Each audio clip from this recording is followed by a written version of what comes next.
Geopolitical tension is the hardest strain a country could go through. There is always a looming threat of war and exhaustion of resources to follow, and diplomatic affairs during such a phenomena is as thin as ice. Hi, welcome to Eventful Insights. Today, we're talking about the First Arab-Israeli War, 1948, Cold War Explained. Although it dates back centuries ago, it is still an informative conflict wherein we can see two states try to overcome the hurdle of sensitive talks about territories. But before that, do you think there are conflicts that simple peace talks cannot solve? Let us know in the comment section down below. Before anything else, we would just like to put a disclaimer out there. It is crucial to approach the discussion of this conflict with a deep respect for the diverse perspectives, experiences, and narratives of all those affected, because the events surrounding the 1948 First Arab-Israeli War are of great historical sensitivity and significance. It is important to recognize that historical interpretations can differ and that a single narrative cannot adequately capture the complexity of this conflict. The goal is to advance comprehension and encourage a bias-free, objective investigation of the historical context. The 1948 conflict between the newly established State of Israel and the surrounding Arab countries, including Egypt, Transjordan, Syria, Iraq, and Lebanon, is referred to as the Arab-Israeli War. The 1948 Palestine War, which followed the civil war in Mandatory Palestine, ended with this conflict, which is also known as the First Arab-Israeli War. This conflict, also referred to as the Israeli-Palestinian conflict, has involved numerous battles, uprisings, and negotiations over the years. The first significant conflict in this larger conflict dates back to the 1948 Arab-Israeli War. So now that we know the difference, let's dissect the events that could be highlighted from the First Arab-Israeli War of 1948. We start with the very beginning to understand how the war came to be. Following the disruptions caused by the Mongol Empire, Palestine fell under the control of the Egyptian Mamluks, until the Ottoman Empire's conquest in 1516.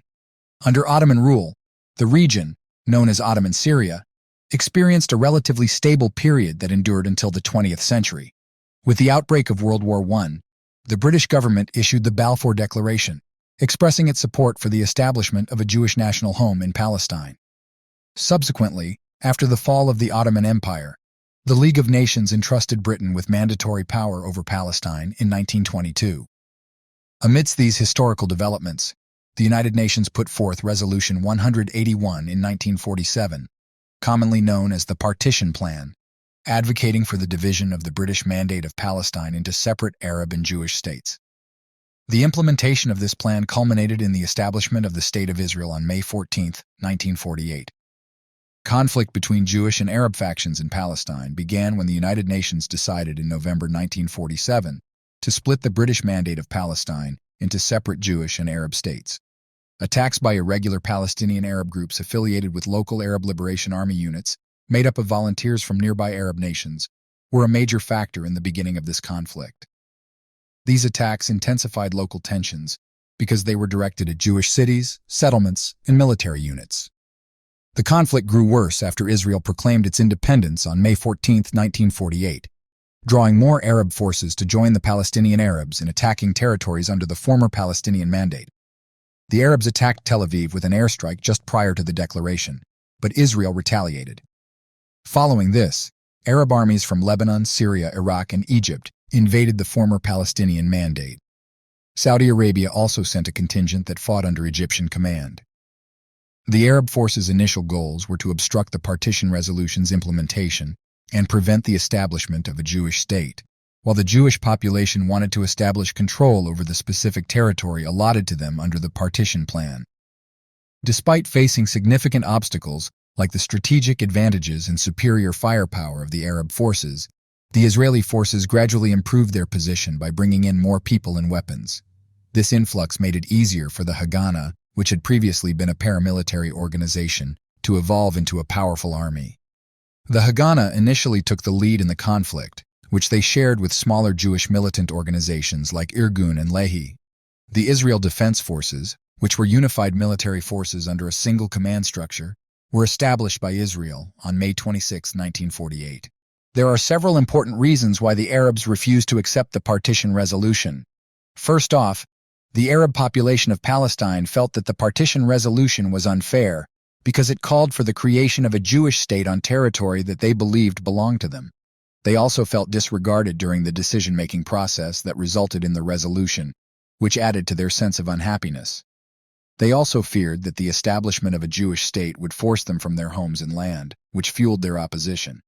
A strong sense of nationalism and a passionate desire to maintain control over their homeland fueled this sentiment. We'll delve into the perspective of the Israelis on the partition plan in a while, but before that, why do you think the conflict has not been resolved and ended in violence?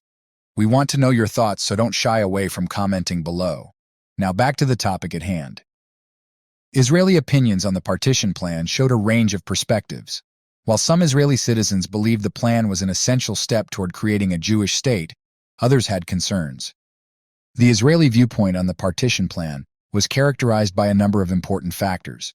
The partition plan was supported by many Zionist groups, including the Jewish Agency for Palestine, who saw it as a crucial opening for territorial expansion at a pivotal time.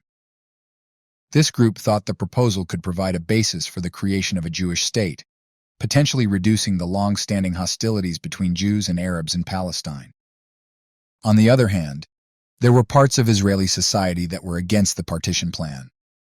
The plan received criticism from some Israelis who claimed it did not adequately guarantee a Jewish state in Palestine.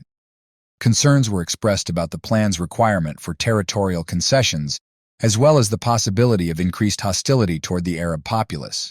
There were also concerns that the plan's implementation might result in the eviction of Arab residents and ultimately fail to find a lasting solution to the conflict. The Israeli viewpoint on the partition plan was complex and varied, with supporters seeing it as an essential step toward the creation of a Jewish state, and critics raising concerns about territorial concessions and potential strife with the Arab population. Despite the United Nations' assistance in mediating two brief cessations of hostilities during the conflict, fighting continued into 1949. The formal armistice agreements between Israel and the Arab states, each with distinct arrangements between Israel and individual Arab nations, were not signed until February of that year. Due to the significant migration of refugees and displaced people that occurred as a direct result of the war's aftermath, the Arab world came to recognize Israel's acquisition of some additional territory as the Nakba, referring to a catastrophe. As various Arab states sought to increase their influence and power in the region, the conflict significantly aided the rise of Arab nationalism. As the Arab countries united to oppose Israel, this heightened nationalism also cultivated a sense of unity among them. The effects of the conflict have continued to strain relations between Israel and the Arab countries, perpetuating tensions that still exist today. The conflict served as a catalyst for later conflicts and ongoing violence in the area. The United Nations played a significant role in mediating brief ceasefires and formalizing armistice agreements, demonstrating the strong involvement of the international community in the conflict. Additionally, the United States increased its involvement in the region, seeking to safeguard its interests and exert influence within the Middle East. A pivotal outcome of the war was the displacement of hundreds of thousands of Palestinians, compelling them to seek refuge in neighboring countries. This Palestinian refugee crisis has had a profound and enduring impact on the region, exacerbating ongoing tensions and perpetuating conflict. Palestinian refugees became a significant part of the population as a result of the conflict. The United Nations pegs their numbers at about 700,000. This matter continued to be a significant point of contention in the Israeli-Arab conflict, escalating tensions and causing strife in the neighborhood.